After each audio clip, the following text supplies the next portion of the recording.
Hi hello friends, welcome to HN Telugu vlogs. నేను మీ అనుని. ఎలా ఉన్నారు ఫ్రెండ్స్ అందరూ? నేనైతే చాలా బాగున్నాను. మీరు కూడా చాలా బాగుండాలని మనస్ఫూర్తిగా కోరుకుంటున్నాను. ఫస్ట్ టైం నా వీడియో చూస్తున్న వాళ్ళైతే ప్లీజ్ ఫ్రెండ్స్ తప్పకుండా సబ్స్క్రైబ్ చేసుకొని చూడండి. మంచి వీడియోలు అయితే వస్తాయి.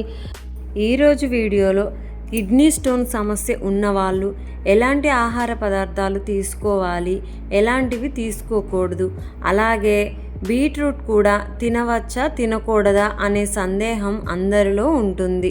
ఇలా కిడ్నీ స్టోన్ వచ్చిన వాళ్ళు బీట్రూట్ తీసుకోవచ్చా తీసుకోకూడదా అనే డౌట్ ఈరోజు వీడియోలో క్లియర్గా అర్థమవుతుంది.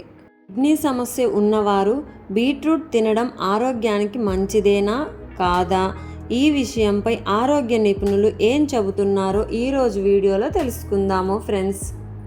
మధుమేహం, అధిక రక్తపోటు, మారిన జీవనశైలి, అనారోగ్యకరమైన ఆహారపు అలవాట్లు కారణంగా కిడ్నీ సంబంధిత వ్యాధులు రోజుకు పెరుగుతున్నాయి.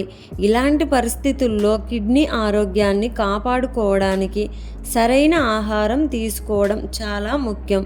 ముఖ్యంగా బీట్రూట్ కిడ్నీ రోగులకు మంచిదా లేక హానికరమా అనే సందేహానికి ఈరోజు చెక్ పెట్టేద్దాం.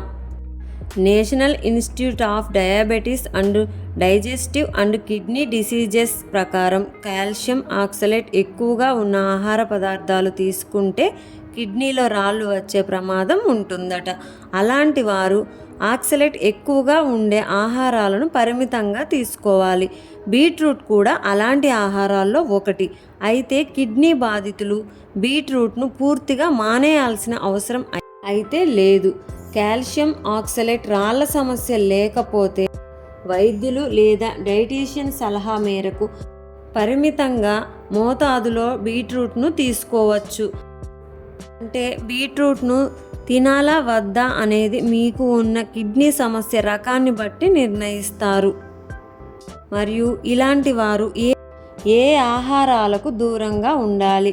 కాల్షియం ఆక్సలేట్ రాళ్ళు వచ్చే ప్రమాదం ఉన్నవారు ఈ ఆహారాలను పరిమితంగా తీసుకోవాలని నిపుణులు సూచిస్తున్నారు. అవి పాలకూర, బాదం పప్పు, వేరుశనగ పప్పు, చాక్లెట్స్, అధిక సాల్టు, ప్రాసెస్ చేసిన ఆహారాలు మరియు ప్యాక్ చేసినటువంటి స్నాక్స్, చక్కెర ఎక్కువగా ఉండే పానీయాలు, వీటిని కూడా తగ్గించుకోవడం మంచిది.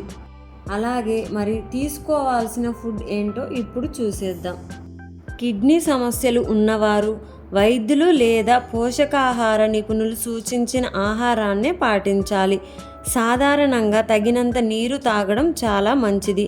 తాజా పండ్లు, తక్కువ ఆక్సలేట్ ఉన్న కూరగాయలు, తృణధాన్యాలు, అవసరమైన మోతాదులో ప్రోటీన్ తీసుకోవడం మంచిది.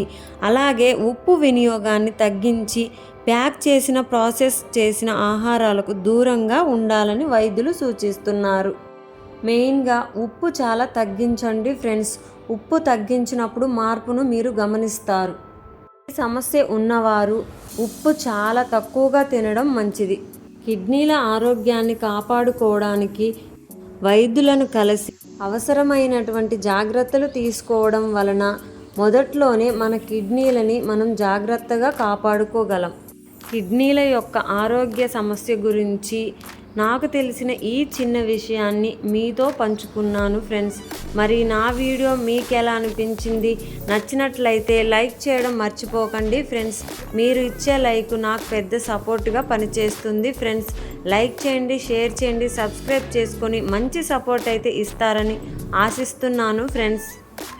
నా ఓల్డ్ వీడియోస్ కూడా వాచ్ చేయండి ఫ్రెండ్స్.